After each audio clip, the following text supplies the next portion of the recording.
Hello kakabsat ko! Meron tayo ulit mini vlog ngayon. Kusinere, ang iyong Disney princess.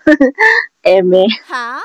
So for today's mini vlog ay magluluto nga ako ng adobong pusit. So anyway mga kabsat ko, nalinis ko na nga itong pusit na to kasi kapag bumibili kami ng mga pagkain na kailangang i-ref muna at hindi mo na maluluto, ay nililinis muna namin bago namin i-stock. Yes. So ito nga, kinakat ko nga itong pusit. Ganitong cut nga pala yung ginawa ko sa pusit. Medyo malalaki siya kasi nga pag naluto ay liliit din yan. So ayan na nga at ready na ang ating pusit. Yan yung mga ingredients natin. Onion, ginger at bawang at ang ating pangmalakasang minola na mantika. Naglagay ulit ako sa pan. Tapos syempre ang una kong ginigisa talaga ay ang sibuyas. Then, sunod yung bawang at saka ginger. Ikiwar mo lang basit, tapos pag nakita mong medyo brown na yung bawang, ay ilagay mo na yung pangmalakasang soy sauce. Woo! Then, maglalagay tayo ng konting suka. Tansyahin nyo na lang pala yung paglalagay ng soy sauce tsaka suka. Kasi ako, pag nagluto, tansya-tansya lang yan. What? And then next, maglalagay tayo ng Mamacita's oyster sauce. Tansyahin nyo na lang din yung oyster sauce na ilalagay nyo. Huwag lang masyadong madami kasi baka aalat.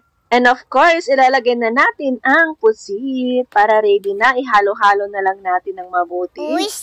And then, lagyan din natin ng konting black pepper. So, ang pusit nga pala kakabsat ko ay sandali lang ito maluluto. Kasi hindi naman maganda pag overcook. Titigas talaga yan. Yummy! So, charan! Yan na ang ating adobong pusit. Our menu for today.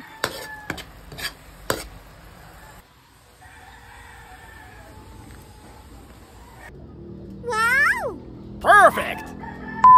So, after ko nga maluto yung adobong pusit, ay syempre hindi lang yun yung recipe for today. Meron din tayong buttered prawns, pero may twist. Para nga pala hindi kayo mahirapan sa pagbabalat ng bawang, ay didikdikin nyo lang ng ganyan.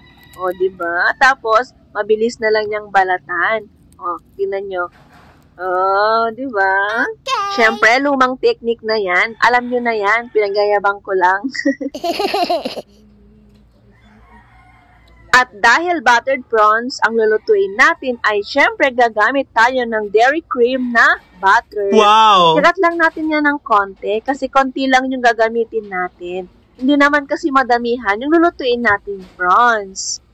So ito nga yung prawns na lulutuin natin for today. So nalinis na yan kasi sabi ko nga dati nang nalinis yan kapag naglalagay kami ng stock sa freezer. Perfect! Tinanggal lang namin yung mga paa at syempre yung tae ng prawns. Yan, gagamit lang tayo ng toothpick para tanggalin yan. So ito na yung magiging ingredients natin, yung butter at saka yung garlic. Naglalagay nga ako ng konting cooking oil kasi nga pag diretsong butter na yung ilalagay mo ay baka masunog yan. And then next, after mo maglagay ng cooking oil, ilalagay mo na yung butter. At kapag nagmelt na yung butter, ilalagay mo na ang bawang.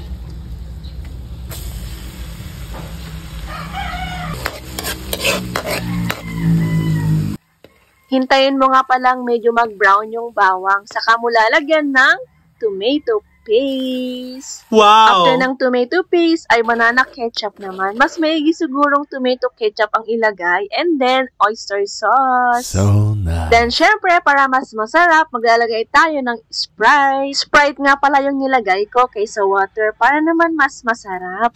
After mo nga pala maglagay ng Sprite, ay imimix mo lang ng mabuti hanggang sa medyo lumapot at saka mo ilagay ang prawns.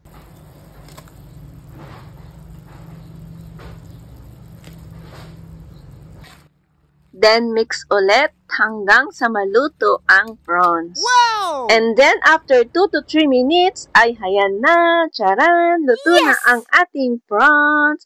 So, that's all for today's mini vlog. Kusineria, thank you for watching. Bye! Yummy!